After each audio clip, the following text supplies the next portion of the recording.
Bismillahirrahmanirrahim. Alhamdulillahilladzi hadana li hadza wa ma kunna linahtadiya laula an hadanallah. Allahumma shalli ala sayidina Muhammad wa ala ali sayidina Muhammad. Hadirin yang dimuliakan Allah Subhanahu wa taala, insyaallah pada pertemuan kali ini kita akan melanjutkan pembahasan mengenai perkara-perkara yang membatalkan wudu. Maka perkara yang membatalkan wudu ini terbagi menjadi 6. Yang pertama, ma kharaja minas sabilaini. Sesuatu yang keluar dari dua jalan, yaitu kubul dan dubur. Dalilnya adalah Allah Subhanahu wa taala berfirman, "Au jaa ahadukum minkum minal ghaid." Man kana qada al-hajat wa qada hajatuhu. Rawahul Bukhari wal Muslim an Abi Hurairah radhiyallahu anhu qala Rasulullah sallallahu alaihi wasallam, la yaqbalullahu salata ahadikum idza ahdasa hatta yatawadda. Allah Subhanahu wa taala tidak akan menerima salat kalian, yang mana salat kalian ini dalam keadaan kalian yang hadas sampai kalian ini wudu. Maka faqala rajulun min adri Hadramaut, orang Hadramaut bertanya, mal hadasu ya Abu Hurairah? Qala usaun audratun. Maka Sayyidina Abu Hurairah mengatakan hadas itu adalah kencing dan kuntut. Maka dikiaskan bahwasanya hadas itu apa sih? Hadas itu ketika seseorang mengeluarkan apapun dari kubul dan dubur, meskipun perkara tersebut perkara suci. Maka ada bertanya, bagaimana bisa sesuatu yang keluar dari kubul dan dubur itu suci? Maka dijawab, bisa. Apa itu? Yaitu air mani. Karena air mani ini adalah suci, maka kita ini tetap berhadas apabila keluar air mani. Tapi hadasnya beda. Kalau kencing atau buang air besar ini hadasnya hadas kecil. Tetapi apabila keluar air mani, hadasnya nanti menjadi hadas besar. Yang kedua, wa naumu ala ghairi hayatal mutamakkini. Tidur, tapi tidurnya ini tidak dalam keadaan duduk mutamakkin. Duduk mutamakkin ini seperti saya ini, duduk mutamakkin, duduk bersila. Nah, itu namanya duduk mutamakkin. Tapi apabila kita tidur dalam keadaan baring atau duduknya menunjukkan kaki, maka nanti akan membatalkan wudhu dia. Tetapi apabila dia tidur dalam keadaan seperti saya ini, duduk mutamakin, maka meskipun dia tidur, maka tidak membatalkan wudhu dia. Wa zawalul aqli bisukrin aw maradin. Yang ketiga adalah hilangnya akal dengan sebab mabuk atau sakit. Meskipun mabuknya tidak disengaja, maka tetap batal wudu. Rawahu Abu Daud wa ghairuhu an Ali radhiyallahu anhu qala Rasulullah sallallahu alaihi wasallam wika'us al-ainani faman shama falyatawadda. Wika'un huwa al-khaytu alladhi irbitu bihi kaisu wa ghairuhu asrihu dubur wal ma'na annal qaidah. Barang siapa yang tidur, maka batallah wudu dia. Walamsur rajulaini walamsur rajuli almar'ata al-ajnabiyata. Yang ketiga adalah lelaki yang menyentuh wanita yang ajnabi, yang bukan mahram. Begitu juga sebaliknya, perempuan yang menyentuh lelaki yang bukan mahram, atau mereka ini bersentuhan tanpa disengaja, maka tetap membatalkan wudunya.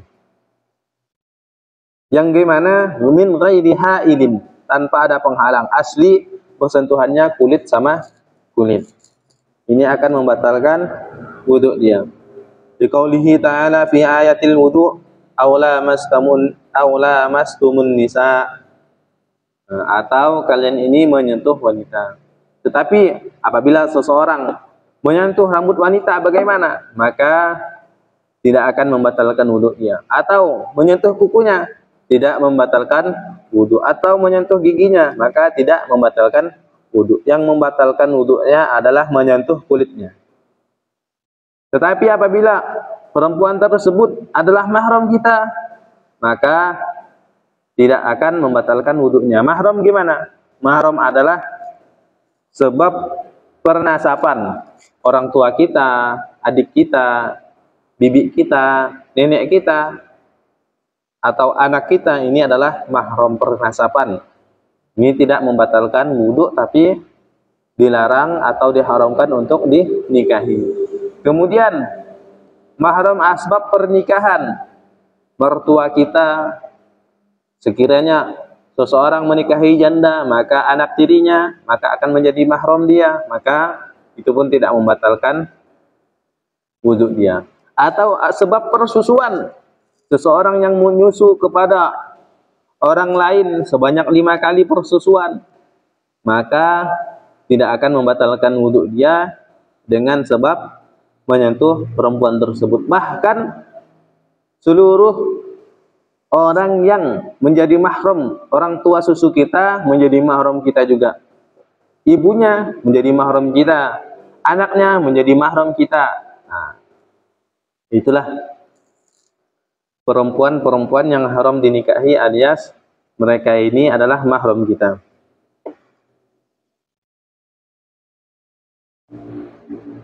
Wa masul farjil adami bi batinil kaffi. Nah, kemudian yang kelima, menyentuh kemaluan anak Adam dengan telapak tangan yang dalam, telapak tangan. Maka dikatakan bahwasanya telapak tangan ini ada 2. Ini telapak tangan luar, yang ini telapak tangan dalam. Maka bagaimana kita membedakan telapak tangan luar dan telapak tangan dalam? Maka kita tempelkan, maka yang semuanya menempel ini dinamakan telapak tangan dalam. Inilah nantinya apabila kita menyentuh kemaluan anak Adam, menyentuh kemaluan manusia, ini menjadikan batalnya wudu kita. Tetapi yang luar ini tidak membatalkan, tapi hanya makruh, kita disunahkan untuk mengulangi wudu kita. Tetapi apabila tidak kita ulangi pun tidak apa-apa, karena tidak membatalkan wudu kita tersebut. Maka ada yang bertanya, kalau kemaluan hewan gimana? Kalau kemaluan hewan itu tidak membatalkan wudu, tetapi makruh juga. Maka disunahkan juga untuk kita wudu kembali. Yang ini hadisnya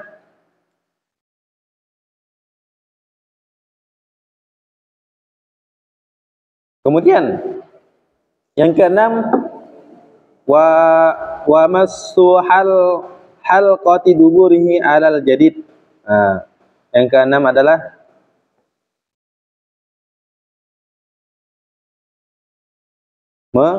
menyentuh sekitaran dubur. Menyentuh sekitaran dubur kita ini juga membatalkan wudu dia. Kenapa demikian? Bahwasanya ini termasuk kemaluan, maka dubur pun akan membatalkan wudu dia apabila disentuh. Ini adalah menurut pendapat Imam Syafi'i yang jadid. Maka diceritakan bahwasanya qaul Imam Syafi'i ini terbagi menjadi 2, qaul qadim dan qaul jadid. Nah, qaul qadim ini ketika Imam Syafi'i rahimahullah masih berada di negeri Irak. Ketika Imam Syafi'i di negeri Irak, beliau berfatwa begini. Termasuk bahwasanya beliau mengatakan dubur ini apabila dipegang tidak batal.